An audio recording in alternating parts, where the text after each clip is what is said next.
adalah baik untuk memperbaiki kinerja dan profesionalitas guru di Indonesia sehingga kualitas pendidikannya bisa meningkat. Lanjut Pak Arya.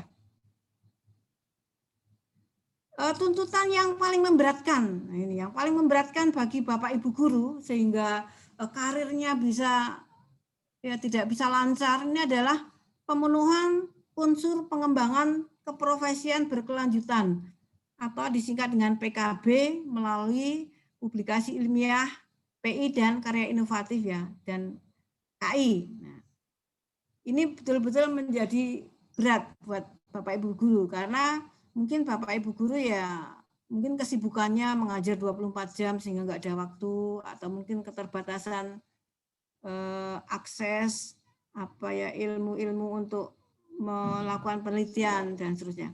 Lanjut Pak Arya. Nah, persyaratan di Permen PAN dan RB nomor 16 tahun 2019 ini kalau mau naik pangkat dari golongan 3B ke 3C itu paling tidak ada 4 poin untuk publikasi ilmiah dan karya inovatif. Nah, ini masih belum ada tuntutan untuk penelitian. Kemudian dari pangkat golongan 3C ke 3D, ini minimal harus 6 poin untuk PI dan KI. Sementara untuk dari golongan 3D ke 4A, ini 8 poin. Nah, kemudian kalau dari 3D ke 4A, dari 4A ke 4B, ini 12 poin. Untuk yang golongan 3D ke 4A, ini tadi 8 poin untuk PI dan KI itu harus ada wajibnya 1 hasil penelitian. Jadi untuk teman-teman semua yang golongan 3D paling tidak harus menyiapkan penelitian tindakan kelas. Nah, saya cerita nih ya Bapak Ibu ya. Untuk penelitian tindakan kelas ini beberapa teman itu banyak yang gagal. Sebenarnya sudah melakukan penelitian tindakan, tetapi ketika diusulkan untuk dinilai, itu banyak yang ditolak. Jadi kalau penelitian tindakan itu, kalau dinilai itu nilainya 4, tapi kalau gagal ya 0. Jadi kalau untuk PTK itu tidak ada nilai 1 atau 2, nilainya 0 dan 4. Nah, ini yang dialami beberapa teman saya di SMA 1 Bantul ini juga, kemarin juga sudah mengikuti bimbingan dari LPMP. Ini masih ada 3 teman saya yang menilaikan penelitian tindakan itu ditolak. Jadi ada 3 orang. Bahkan ada teman saya yang di SMA 1 Bantul juga sudah menilaikan 4 kali PTK itu ditolak semua. Jadi nanti ada strateginya. Saya sedang menulis tentang penelitian tindakan bagaimana strateginya bisa lolos ya. Kemudian untuk 4A ke 4B ini 12 poin. Ini tentu saja juga sudah diwajibkan untuk salah satunya ada laporan penelitian tindakan kelas. Kemudian dari golongan 4B ke 4C ini 12 poin juga harus ada 1 penelitian tindakan kelas dan jurnal. Nah, tadi saya ulang ya, dari 4A ke 4B itu harus ada penelitian tindakan kelas dan 1 jurnal yang dimuat di artikel jurnal yang dimuat di jurnal yang ber-ISSN. Nah, ini nilainya nanti kalau yang tingkat nasional 3, tingkat provinsi 2, tingkat kabupaten 1. Kemudian untuk golongan 4C dan 4D ke 4D ini 14 poin. Nah, ini juga syaratnya sama.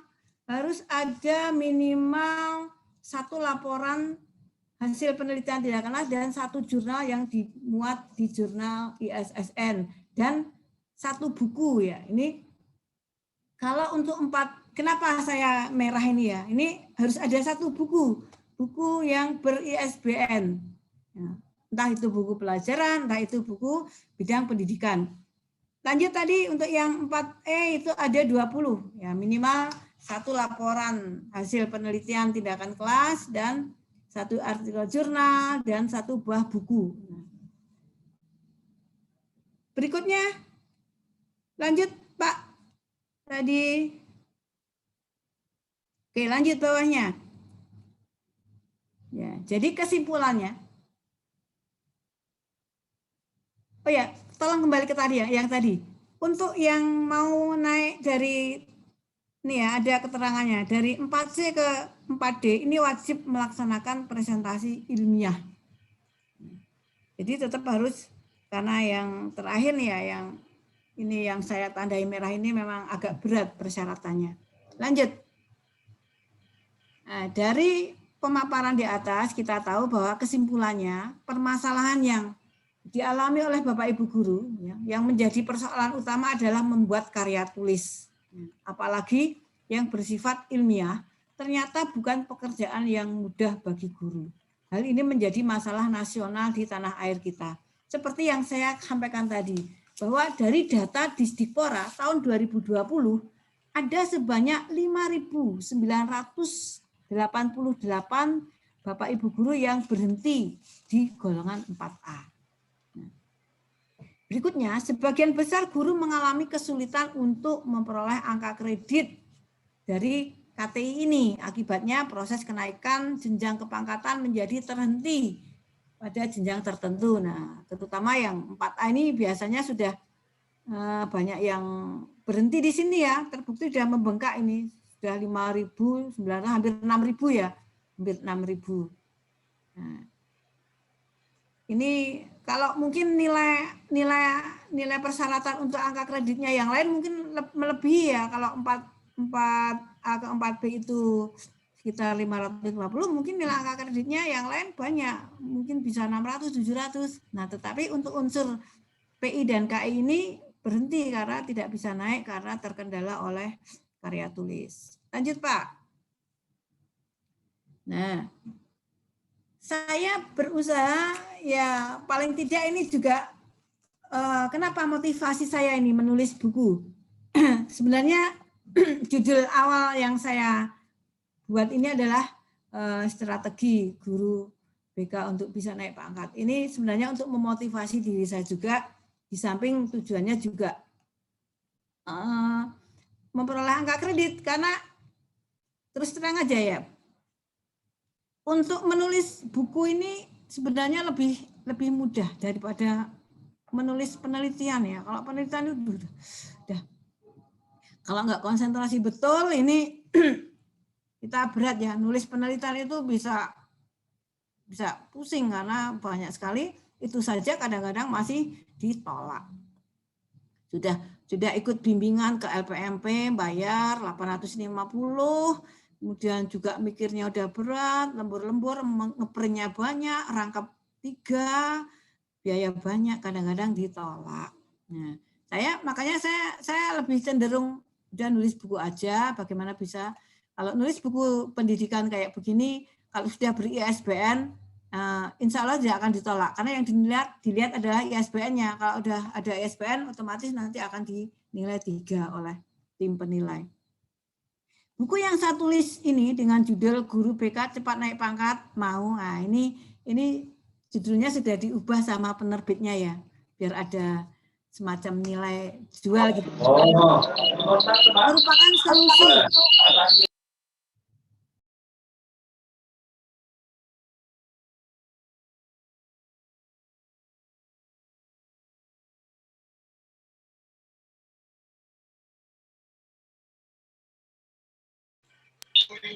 Mic-nya termute, Bu. Ya, maaf Bu Tuti, mic-nya kayaknya ke-mute.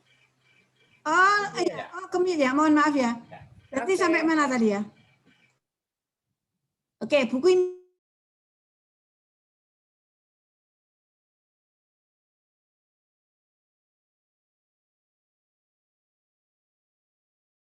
yang maksimal, karena dengan buku ini berisi tentang cara dan strategi agar guru dapat naik pangkat secara berkelanjutan.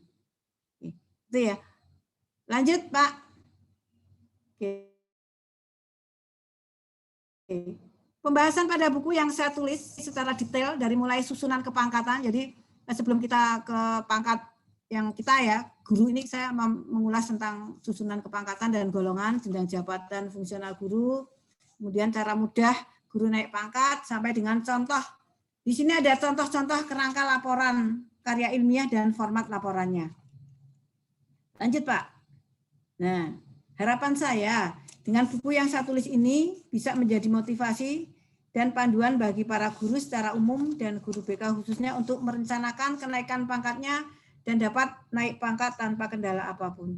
Jadi ini sekali lagi saya sampaikan ya, tujuan saya menulis buku ini adalah dalam rangka memotivasi diri saya juga, di samping juga untuk memperoleh angka kredit. Jadi kalau kita nulis buku dengan sudah ber-ISBN, otomatis angka kreditnya akan bertambah 3.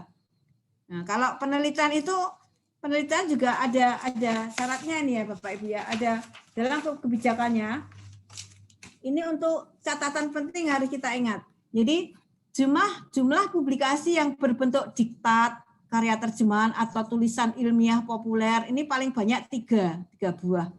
Kemudian kalau kita menulis buku pedoman guru itu paling tidak hanya 1. Ya, saya punya teman nih 5 kali menilaikan buku pedoman guru ini tidak dinilai. Ini Ketua MGBKDI itu Pak Edi Prajaka itu sudah menilaikan buku pedoman guru tebal sekali. Ini sampai 5 kali nggak dinilai. Padahal nilainya kalau dinilai hanya kecil, 1,5 ya nilainya. Kemudian untuk penulisan laporan penelitian ini maksimal hanya 2 per tahun ya. Jadi 1 semester hanya boleh 1. Kalau misalnya mau menilaikan dalam 1 tahun 3 itu nggak bisa, maksimal hanya 2. Dan yang menjadi syarat kan hanya 1 sebenarnya.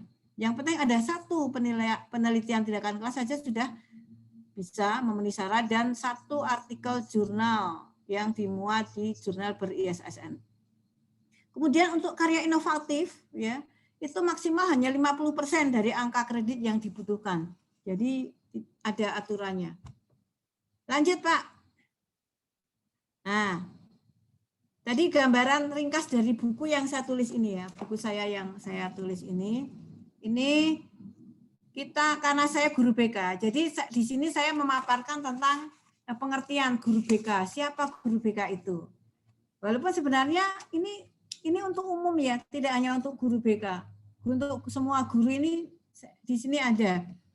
Nah ini pertama karena saya guru BK, maka saya menjelaskan, saya uraikan di sini pengertian guru BK itu apa, bagaimana, apa tugasnya, tupoksinya. Kemudian berikutnya ada susunan pangkat dan golongan ruang. Ini saya paparkan di sini ada golongan ruang. Kemudian pangkat dan golongan sesuai tingkat pendidikan. Apa saja golongannya dari mana? Kalau misalnya lulusan S1 nanti langsung masuk ke 3A dan seterusnya. Kemudian jenjang jabatan guru. Ada guru ini di sini ada guru pertama, guru muda, guru madya, guru utama dan seterusnya ya. Kemudian saya di sini juga memaparkan tentang kiat mengejar kenaikan pangkat. Ya, ada strateginya, kiat-kiatnya seperti apa? Ada di buku ini. Kemudian proses kenaikan pangkat dari golongan 3A, 3B, 3C, 3D, 4A sampai dan seterusnya ya. Di sini juga dibahas. Yang berikutnya di sini juga membahas tentang cara mudah naik pangkat dengan bonus angka kredit. Ya. Di sini akan dipaparkan tentang bonus-bonus angka kredit, di mana angka kredit itu ada yang bisa terakumulasi dan ada yang tidak. Nah, kalau untuk yang PI dan KI, itu kalau misalnya kita mau naik pangkat dari 4A ke 4B, PI dan KI yang dibutuhkan 12 misalnya ya, kita lebih 14, oh berarti yang 2, besok kalau mau naik pangkat ke 4B, ke 4C itu kita mulai dari 0 lagi. Jadi ada angka kredit yang bisa terakumulasi dan ada yang tidak. Di sini dibahas di sini di buku ini. Kemudian di sini juga ada bukti fisik. Bukti fisik unsur penunjang dan unsur utama itu apa saja yang harus dilampirkan sehingga nanti bisa lolos oleh tim penilai angka kredit. Kemudian makalah yang diakui untuk kenaikan pangkat guru. Banyak makalah yang dibuat dan tidak dinilai oleh tim penilai. Ini ada karena tidak memenuhi persyaratan ya. Di sini dibahas tentang makalah yang diakui untuk kenaikan pangkat guru. Kemudian persyaratan kenaikan pangkat guru dan pengajuan usulannya. Nah, lanjut Pak. Ini bagian yang pertama dibahas di buku ini. Nah, bagian kedua dalam buku ini ini membahas tentang dupa. Otomatis kalau kita berbicara tentang kenaikan pangkat, kita harus mengajukan daftar usulan pengajuan angka kredit. Nah, ini di sini nanti saya jelaskan tentang pengertian dupak itu apa, kemudian persyaratan dupak apa saja, kemudian cara menghitung angka kredit dupak itu bagaimana, ini ada di buku ini. Lanjut Pak, bagian yang ketiga yang terakhir. Nah, bagian yang ketiga, kegiatan pengembangan keprofesian berkelanjutan. Nah, ini yang menjadi syarat dari Permen PAN dan RB nomor 16 tahun 2009 ini yang menjadi batu sandungan. Ini di sini di PKB ini ada 3 unsur pengembangan diri. Pengembangan diri ini nanti berupa diklat fungsional. Ya, kalau kita tidak berkesempatan untuk mengikuti diklat fungsional karena ya kita tahu ya diklat fungsional itu nanti kan wewenangnya kepala sekolah untuk mendisposisi siapa yang ditunjuk untuk bisa mengikuti. Nah, kalau kebetulan kita tidak bisa mengikuti, maka kita bisa ada alternatif yang lain seperti kegiatan yang dilaksanakan oleh Pak Arya ini, kemudian ikut MGMP atau MGBK ini sebagai pengganti dari diklat fungsional yang bisa dinilaikan dari unsur pengembangan diri. Kemudian publikasi ilmiah. Nah, publikasi ilmiah ini ada banyak ya,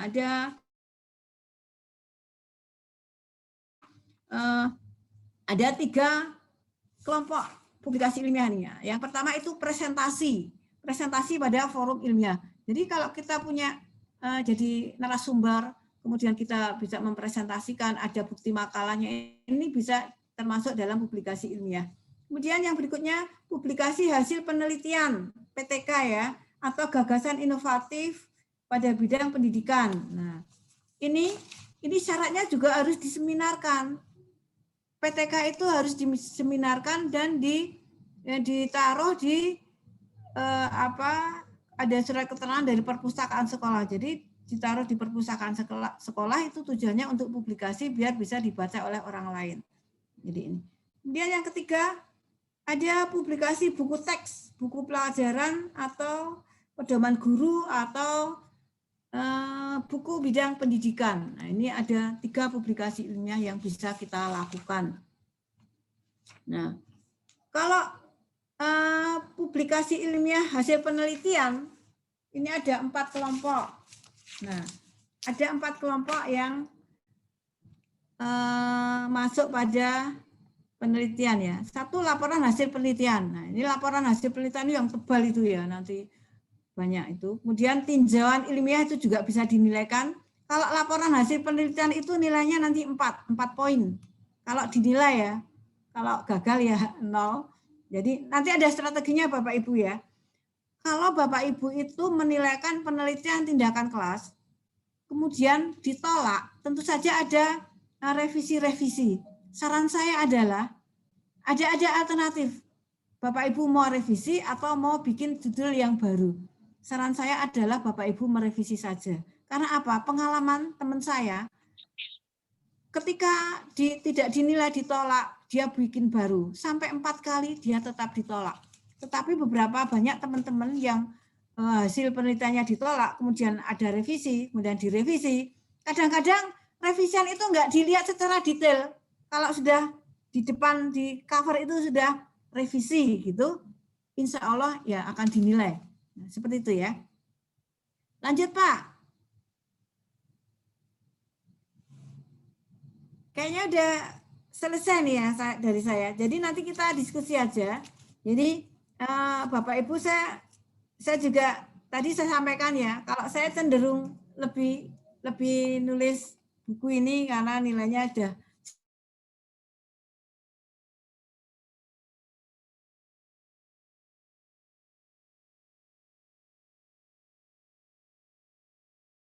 ya, silakan. Saya kira itu saja dari saya. Saya akhiri, mohon maaf apabila banyak kesalahan dan kekurangan. Saya akhiri, Assalamualaikum warahmatullahi wabarakatuh. Saya kembalikan ke... Waalaikumsalam warahmatullahi wabarakatuh. Terima kasih Bu Hartuti untuk materi yang luar biasa tentang bagaimana sih trik kenaikan pangkat. Nah, di situ di buku yang ditulis oleh Bu Hartuti sepertinya sudah lengkap sekali. Jadi nanti informasi pemesanan buku bisa langsung ke admin dengan buku yang pertama tadi juga ya. Bapak Ibu, kita buka sesi tanya jawab. Tadi sudah ada beberapa untuk Pak Arya dan Bu Hartuti juga. Mungkin ini Bu Dwi Agus atau Pak Dwi Agus ya. Mohon maaf. Karena namanya antara laki-laki dan perempuan. Dwi-nya cewek, Agusnya cowok, tapi Pak Dwi atau Bu Dwi ya ini ya. Untuk pertanyaannya hampir sama dengan Bu Endah, jadi saya jadikan satu saja ya. Untuk Pak Arya ini pertanyaannya, bagaimana menyatukan keinginan orang tua dengan pilihan cita-cita siswa atau anak yang sama? Mungkin itu dulu, Pak Arya, silakan untuk dijawab dulu. Oke, baik. Terima kasih Bapak Dwi dan Ibu siapa Bu Erni? Ibu Endah ya, baik. Bu Endah, terima kasih untuk pertanyaannya. Bagaimana menyatukan selera dan keinginan orang tua dengan anak? Baik Bapak dan Ibu, salah satu fenomena riset ya, fenomena karir yang coba kita riset, yang coba kita survei di lapangan adalah konflik yang terjadi antara orang tua dan anak. Dan ini selalu terjadi, artinya angkanya cukup tinggi di masa-masa, di fase-fase ketika anak sudah masuk ke rentang ke jenjang penjurusan gitu ya. Kalau dulu fasenya adalah kelas 11 naik ke kelas 12 begitu ya. Kemudian kan kebijakan Kemendikbud berubah, penjurusan ada di kelas 11. Maka konflik antara orang tua dan anak itu bergeser di kelas 10 naik ke kelas 11. Dan sekarang karena penjurusan itu sudah kemudian dikristalisasikan kembali di tingkat kelas 10, maka biasanya konflik-konflik yang terjadi antara orang tua dan anak itu terjadi di usia-usia SMP yang sudah mau masuk ke usia SMA. Menjadi semakin luas karena pilihannya bukan hanya antara IPA atau IPS saja, tapi antara SMA dan SMK begitu. Menjadi datanya itu menjadi angkanya itu secara statistik itu menjadi semakin tinggi gitu, konflik antara orang tua dan anak. Saya akan coba tinjau dari satu teori bernama Anero, teori karir bernama Anero, bahwa seorang mengambil keputusan karir itu paling tidak didasari oleh 3 hal Bapak dan Ibu. Yang pertama adalah heredity atau parents deh. Bisa jadi karena pengaruh genetika atau hereditas dari orang tua yang diturunkan oleh orang tuanya sehingga anak punya keinginan tertentu mengambil profesi tertentu, atau barangkali sekedar pengaruh atau inspirasi dari orang tuanya sehingga anak bisa mengambil satu pilihan karir tertentu. Yang kedua adalah environment atau lingkungan, bagaimana lingkungan membentuk dia punya pola mindset, paradigma, dan inspirasi dalam hal berkarir. Dan yang ketiga adalah necessary atau kebutuhan Bapak dan Ibu. Jadi bisa jadi hereditasnya secara keturunan dia adalah anak tentara. Environment-nya dia hidup di lingkungan asrama tentara. Tapi necessary, kebutuhan menuntut dia untuk bekerja profesi tidak sebagai tentara. Bisa saja begitu, seperti itu. Nah sebetulnya Anero kemudian menceritakan tentang bagaimana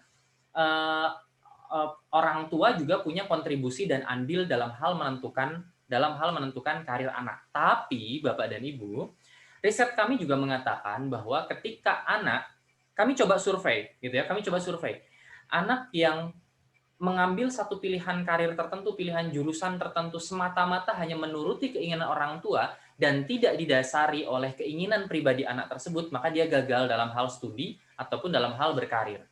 Riset kami mengatakan demikian begitu. Kenapa? Karena memang pada akhirnya yang akan menjalani karir tersebut adalah anak begitu. Dalam buku ini, dalam buku yang kami tulis di sini, Peluang dan Tantangan Karir, juga sudah kita bahas tentang bagaimana ada bagian yang ada bagian yang berbicara mengenai Bapak dan Ibu, coba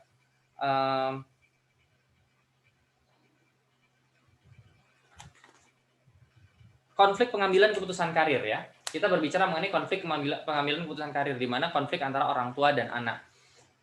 Kita rekomendasikan dalam buku ini kita tulis bahwa anak perlu mendengar advising dari orang tua sebagai orang yang lebih berpengalaman, orang yang sudah pernah menjalani proses karir tertentu, dan barangkali lebih mature, lebih matang dalam hal prediksi prospek karir terbaik di masa yang akan datang. Begitu. Itu anak, dari sisi anak itu harus mengakui fitrahnya orang tua yang demikian begitu ya.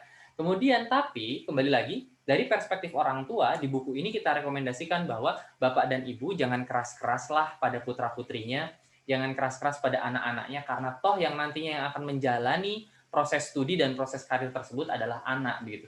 Sehingga yang paling penting, balik lagi Bapak dan Ibu, yang paling penting adalah self knowledge, self understanding, self accepting, itu harus clear dulu sehingga orang tua dan anak punya data tentang siapa dirinya, apa yang menjadi kelebihannya, apa yang menjadi potensinya, apa juga yang menjadi kelemahannya begitu. Itu harus clear dulu antara dua pihak ini. Itu barangkali Bu Erni. Baik, terima kasih Pak Arya untuk jawabannya. Begitu ya Pak Agus dan Bu Endah tadi ya. Atas pertanyaannya tentang bagaimana sih, karena banyak kasus memang antara orang tua sama anak itu berbeda pilihan cita-citanya ya. Baik, untuk selanjutnya pertanyaan ditujukan kepada Bu Hartuti dari Oppo Reno 5. Ini namanya siapa ya? Karena nama HP-nya yang tercantum. Mohon izin bertanya, Bu Hartuti masih membersamai kita nggih? Insya Allah masih. Baik. Ya. Mohon izin bertanya, kenaikan tingkat itu tingkat kesulitannya tergantung dari daerah masing-masing kah? Sudah dinyatakan lulus dan muncul PAK, tapi masih harus upload berkas dan lain-lain melalui si pekat. Sedangkan kami tidak semua selalu aktif membuka si pekat, jadi kadang tertinggal info. Jadi apakah memang kesulitannya tergantung daerah masing-masing atau bagaimana Ibu begitu? Oke. Sebenarnya memang sekarang itu kan melalui sistem ya. Kami di DIY juga ketika mau mengajukan Dupak itu ya, itu harus online dulu. Jadi kita isi. Nah, setelah itu nanti kita menyusuli berkas. Jadi ada verifikasi berkas istilahnya ya. Jadi sama ya, tiap-tiap daerah memang punya sistem sendiri-sendiri. Yang jelas kita harus selalu aktif untuk bisa mengakses tentang kenaikan pangkat ini. Karena siapa lagi kalau bukan kita yang memikirkan kenaikan pangkat. Karena kan untuk nasib kita sendiri. Jadi ya kadang-kadang tergantung sekolah. Kalau sekolah itu kadang-kadang yang saling mengingatkan semuanya serentak. Jadi tergantung ada adminnya di sekolah mengingatkan itu.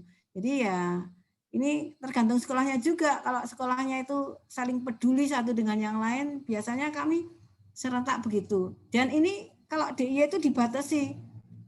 Oh, tanggal sekian sampai sekian tuh harus upload, harus online, mengisi Dupak online, nah seperti itu.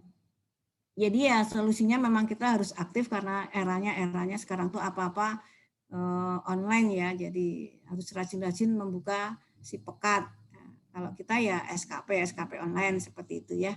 Saya kira itu Mbak penjelasan Baik. dari saya. Terima kasih Bu Hartuti. Jadi memang disarankan kita aktif begitu ya Bu ya. Karena by system sebenarnya hampir sama di seluruh wilayah gitu. Karena sistemnya sama. Hanya saja mungkin keaktifan kita kerjasama di antara guru untuk saling mengingatkan begitu ya. Baik, satu lagi untuk Pak Arya dari Bu Nurlaili Purnamawati ya. Ini agak panjang, saya bacakan dulu saja supaya nanti lengkap infonya ya Pak Arya ya. Mohon saran dan strategi dari Pak Arya, di sekolah kami terutama dialami siswa jurusan atau peminatan bahasa. Ini masalahnya pada anak bahasa. Seringkali siswa yang memilih jurusan ini hanya karena ingin tetap bisa sekolah di Semada. Oh, jadi masuknya itu masuk bahasa karena pengen sekolah di situ gitu ya. Dan tetapi Kabupaten Gunung Kidul gitu ya, karena nilai tidak memenuhi jika masuk gitu. Nilainya nggak memenuhi kalau masuk IPA atau IPS, jadi masuk bahasa yang penting bisa masuk Semada. Sementara Semada adalah satu-satunya sekolah yang memiliki jurusan bahasa di kabupaten dan siswa maupun orang tua kurang memiliki referensi informasi sekolah lain yang memiliki jurusan bahasa. Belajar siswa maupun support orang tua pada siswa di jurusan ini. Sehingga permasalahan yang sangat mendasar dan sangat berat di jurusan ini adalah meningkatkan motivasi siswa. Mohon kiat maupun karena hal ini sangat berpengaruh juga dengan pilihan karir siswa nantinya. Begitu. Jadi intinya masuk bahasa biar bisa masuk Semada. Akhirnya motivasinya jadi turun karena bahasa mungkin bukan pilihannya sebenarnya gitu. Silakan Pak Arya. Baik, baik. Terima kasih Bu Nurlaili atas pertanyaannya. Terima kasih Bu Erni. Nah, inilah dia makanya masyarakat kita nampaknya saat ini ya, masyarakat kita nampaknya saat ini masih orientasinya ini masih terhadap orientasi kumulatif ya, kesan kumulatif begitu ya. Jadi kesan kumulatif yang terbangun di masyarakat kita kan, wah SMA A adalah favorit, maka kita harus masuk ke sana. Perguruan tinggi B adalah favorit, maka kita harus masuk ke sana begitu. Oke, kita tidak meragukan kefavoritannya. Hanya berbicara mengenai karir, ini bukan tentang kita berada di tempat yang favorit atau tidak, tapi kita berada pada pilihan yang tepat atau tidak begitu. Jadi berbicara tentang karir itu kita harus sadar pada titik itu sebetulnya gitu. Nah, kemudian nah ini bagaimana kapasitas Bu Nurlaili sebagai guru Semada barangkali ya, bagaimana kemudian pada akhirnya endingnya adalah siswa tidak termotivasi karena yang penting masuk Semadanya, jurusannya tidak sesuai passion ya. Maka dari itu Bapak dan Ibu, upaya-upaya prevensi ini harus secara komprehensif ya. BK komprehensif kan sebetulnya menyentuh ke sana ya. Upaya-upaya prevensi harus secara komprehensif dilakukan oleh semua pihak begitu. Orang tua, pihak sekolah, pihak masyarakat juga begitu. Artinya memang ya mau tidak mau, jika kita ingin mendapatkan input yang berkualitas, maka proses kualifikasinya juga harus baik begitu. Screeningnya juga harus baik barangkali. Itu barangkali yang bisa saya sampaikan, yang bisa saya rekomendasikan. Jika tidak ingin mendapatkan siswa yang low motivation, kemudian kalau di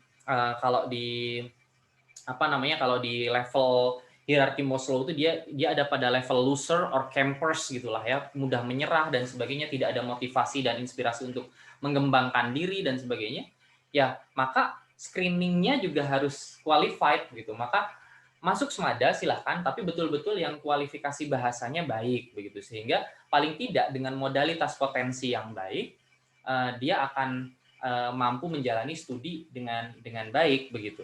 Itu barangkali Bu Nurlaili gitu. Jadi tidak asal menerima siswa, asal masuk ke Semada, tapi kemudian baik secara interest maupun potensi dia tidak punya modal apa-apa di bidang bahasa misalnya. Gitu. Itu barangkali Bu Ern. Baik, terima kasih Pak Arya. Begitu Bu Nurlaili ya. Jadi memang screening awalnya kalau bisa ya sesuai passion, sesuai minat, bakatnya. Kalau memang masuk bahasa berarti dia punya kelebihan di bidang bahasa gitu ya. Saya rasa tidak ada pertanyaan lagi atau mungkin ada Bapak Ibu ya satu lagi kalau misal mau ada pertanyaan silahkan langsung live komen aja. Oh ini ada dari Pak Mawardi SMK Negeri 1 Kalasan. Satu lagi ya Pak Arya ya saya bacakan. Anak kami yang melanjutkan ke perguruan tinggi sekitar 8,5% sampai dengan 10%. Selebihnya masuk dunia kerja dan wirausaha per tahun. Kesulitan memilih jurusan, salah satu penyebabnya karena jurusan di SMK banyak yang tidak linear dengan jurusan yang ada di perguruan tinggi. Mohon masukannya Pak Arya, terima kasih dari Pak Mawardi. Silakan Pak Arya. Wow, hanya 8,5% sampai dengan 10% yang melanjutkan perguruan tinggi. Baik, ini fenomena di SMK ya Pak Mawardi. Terima kasih Pak Mawardi sebagai Ketua MGBK SMK Sleman nih ya. Mudah-mudahan kita segera bisa kolaborasi lagi Pak Mawardi. Baik, mengenai fenomena rendahnya partisipasi lulusan SMK untuk studi lanjut di perguruan tinggi, ini nampaknya memang fenomena stagnan ya, yang terjadi dari tahun ke tahun kalau kita lihat. Karena memang narasi yang dibangun untuk SMK adalah bekerja, tidak untuk studi. Nah, ini memang betul-betul, ini pelan-pelan memang kita mengedukasi banyak pihak ya, bahwa boleh, ayo cepat bekerja, ayo cepat produktif, menghasilkan uang, membangun, berkontribusi dalam hal melakukan pembangunan nasional, tapi lagi-lagi kapasitas dan kualitas dirinya jangan diabaikan di situ. Studi lanjut adalah salah satunya gitu. Saya pikir 8,5% sampai dengan 10%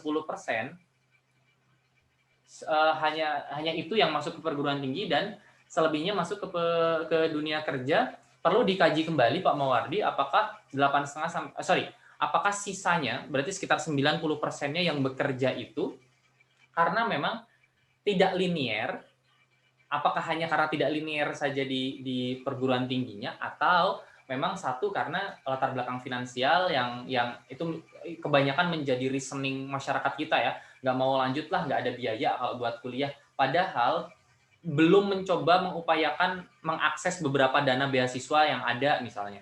Kemudian yang kedua, apakah memang orientasi si anak tersebut yang memang sudah tidak ada termotivasi untuk lanjut kuliah, pengennya memang bekerja dan sebagainya. Dan yang ketiga, memang dorongan orang tua, dorongan keadaan yang memaksa dia memang harus bekerja daripada kuliah. Jadi memang perlu diriset lagi yang 90% itu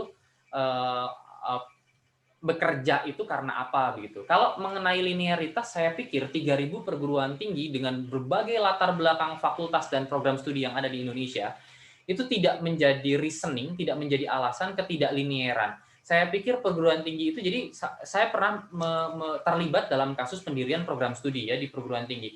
Tidak mungkin program studi berdiri diusulkan di sebuah perguruan tinggi kalau tidak menganalisis siapa segmentasi mahasiswa barunya, gitu. Sehingga kami pikir rasanya kok kecil sekali kemungkinannya jika ada prodi di SMK yang tidak linier di prodi di perguruan tingginya, gitu ya. Saya pikir kemungkinannya kecil sekali. Kalau namanya beda mungkin, gitu ya. Tapi linearitas itu ada, gitu. Linearitas itu ada. Seperti saya pikir teknik industri cukup luas ya. Teknik industri itu cukup luas, bisa masuk ke beberapa jurusan yang ada di SMK. Mungkin kalau cari jurusan atau program studi teknik pengelasan gitu. Misalnya SMK ya, Bapak Ibu ya, STM ya ini ya. Teknik pengelasan ya cari di perguruan tinggi ya nggak bakalan ada, mencari nama yang sama itu tidak akan ada. Tapi linearitas dengan program studi yang ada di perguruan tinggi itu pasti ada, relevansinya itu pasti ada. Jadi tidak mungkin tidak. Jadi tidak mungkin kalau tidak relevan gitu maksud saya. Itu barangkali Bu Erni, Pak Mawardi, terima kasih. Baik, itu ya Pak Mawardi beberapa penjelasan dari Pak Arya mengenai linearitas antara jurusan di SMK dengan di perguruan tinggi. Jadi kemungkinannya sangat kecil ya Pak Mawardi. Terima kasih Pak Arya. Sama-sama Bapak. Baik. Terima kasih. Bu Erni mohon izin. Tadi sedikit juga untuk melengkapi Bu Hartuti ya. Makanya tadi Bu Hartuti terima kasih sekali materinya. Ini sangat berguna untuk istri saya. Sama-sama. Karena yang praktis itu istri saya, Bu. Kalau hitungan di dosen itu berbeda strategi kenaikan pangkatnya. Baik, Ibu, jadi kan tadi disampaikan ya untuk kenaikan pangkat salah satunya adalah ada publikasi ilmiah dan kemudian dibagi menjadi beberapa hal. Nah, ini saya juga ingin sampaikan kepada Bapak Ibu bahwa karakteristik kecenderungan seseorang itu berbeda-beda, Bapak Ibu. Ada yang kuat di menulis dan ada yang kuat di verbalisasi. Gitu Ibu, Bu Hartuti. Ini kita tinjau dari sisi aspek psikologis. Ada yang kuat di menulisnya, ada yang kuat di verbalisasinya. Kalau menulis maka akan dituangkan dalam bentuk karya-karya seperti Bu Hartuti, buat buku, menerbitkan di jurnal, ada jurnal UPY, jurnal UNY, jurnal UAD, banyak sekali BK jurnal yang ada itu kalau kuat di writing ya, kuat di menulis gitu. Tapi kalau kuatnya, kalau nulis dengan susunan dan sistematika penulisan yang rumit sekali nggak bisa, saya bisanya publikasi, itu berarti boleh ya Bu ya? Jadi ada satu riset atau satu aktivitas, kemudian dia mengisi seminar sebagai narasumber, boleh ya Bu Hartuti ya? Boleh, tapi kan tetap ada syarat unsur utama tadi yang dari golongan 3D ke 4A itu tetap harus ada penelitian. Oh ya, kalau penelitian, oke. Dan ada satu jurnal. Oh ya, oke. J, kalau penelitian itu beda lagi konteksnya. Artinya, yang tadi saya sampaikan, konsultasi karir bisa barangkali bisa membantu mengakomodir Bapak Ibu jika diperlukan event-event atau kegiatan-kegiatan perencanaan kegiatan untuk penyelenggaraan publikasi Bapak Ibu gitu ya. Konferensi ilmiah, pertemuan ilmiah, diskusi ilmiah atau FGD kita menyebutnya, focus group discuss gitu ya. Dan sebagainya. Untuk penelitian tindakan juga sama, kebetulan saya akademisi. Jika diperkenankan Bapak dan Ibu menghendaki penelitian tindakan bimbingan dan konseling dan sebagainya, sebetulnya banyak mahasiswa kami yang mencoba mencari topik penelitian gitu ya, mencari kebutuhan dan permasalahan yang ada di lapangan itu apa begitu.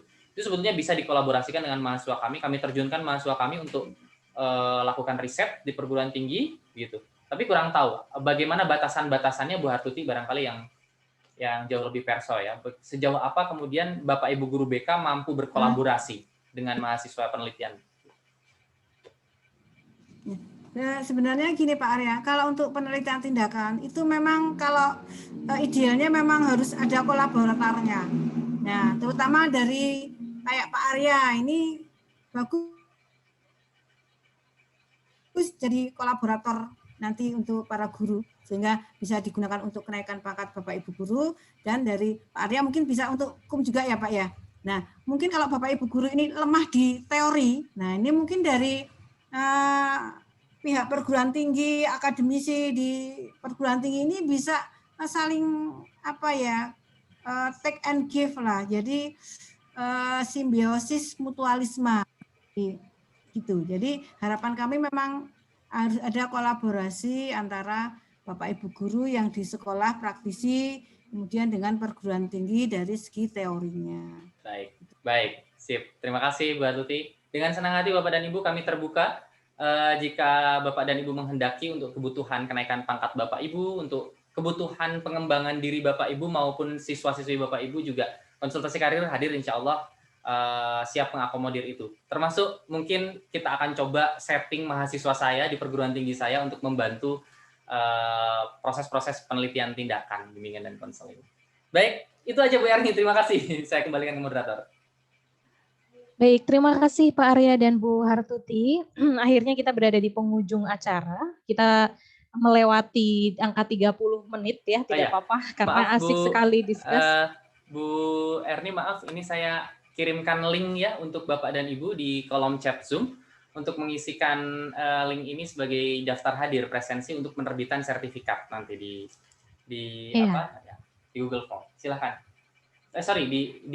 Di Google Drive ya, di Google Drive. Silakan Bapak Ibu melakukan presensi melalui link tersebut. Kolom chat ya? Ya, di kolom chat ini. Dan mungkin boleh kita nanti setelah ini foto bersama dulu Bu Erni. Iya. Oke. Ya, kita sudah di penghujung acara, acara Bincang Karir Jilid 1 yang diselenggarakan oleh konsultasikarir.com kerjasama dengan MGBK Kabupaten Bantul DIY dan para mitra publishing. Sekali lagi, kepada Bapak Ibu dimohon untuk mengisi absensi link di chat. Kemudian dimohon juga kepada peserta nanti akan dihubungi oleh admin berkaitan dengan tindak lanjut pemesanan buku. Tadi ada buku Strategi dan Tantangan Bimbingan Karir di Era Revolusi Industri, punyanya Pak Arya, dan ada juga tentang guru BK cepat naik pangkat. Mau lah, saya juga mau ya. Itu karangan dari Bu Hartuti ya. Mudah-mudahan dua buku ini nanti saling melengkapi dan juga bisa menunjang karir Bapak Ibu sebagai guru BK maupun guru-guru mapel lainnya di instansi masing-masing. Sudah diisi semua ya Bapak Ibu ya chatnya di kolom chat. Oke, kalau sudah, saya boleh memohon izin kepada Bapak Ibu dan meminta mengaktifkan kamera. Saya sendiri nggak aktif. Silakan diaktifkan dulu untuk keperluan dokumentasi ya. Ya, silakan Bapak Ibu untuk keperluan dokumentasi.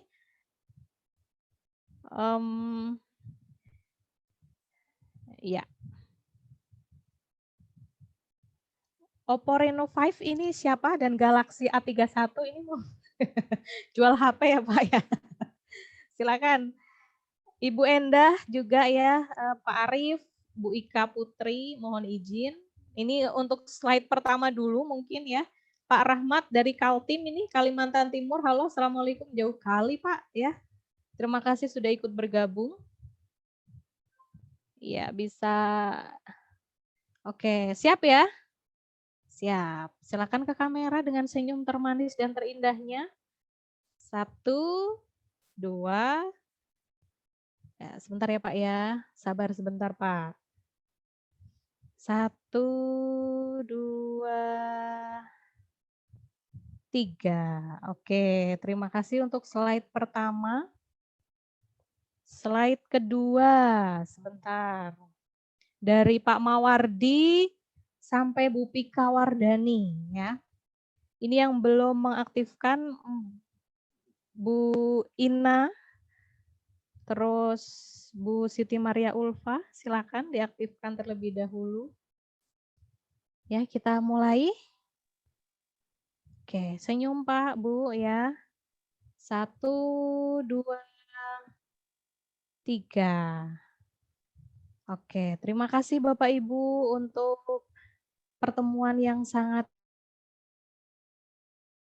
berkah. Mudah-mudahan ilmunya bisa bermanfaat ya untuk Bapak Ibu semua. Amin. Amin ya. Dan mohon maaf tadi sempat ada kendala putus-putus di moderator ya. Karena mungkin selain nafasnya ngap-ngapan, maaf karena hamil 9 bulan saya. Jadi agak ngap-ngapan gitu ya. Terima kasih untuk perhatian dan untuk partisipasi dari Bapak Ibu semua. Jika ada hal yang masih ingin ditanyakan, Bapak Ibu bisa menghubungi admin di grup WhatsApp. Bisa juga nanti terkait dengan pemesanan buku juga, admin akan menghubungi. Selamat menantikan buka puasa dan selamat memasak-masak ria untuk para ibu-ibu cantik. Terima kasih untuk perhatiannya. Kita akhiri kegiatan hari ini dengan membaca hamdalah untuk agama lain menyesuaikan. Alhamdulillah. Amin. Amin. Terima kasih. Wassalamualaikum warahmatullahi wabarakatuh.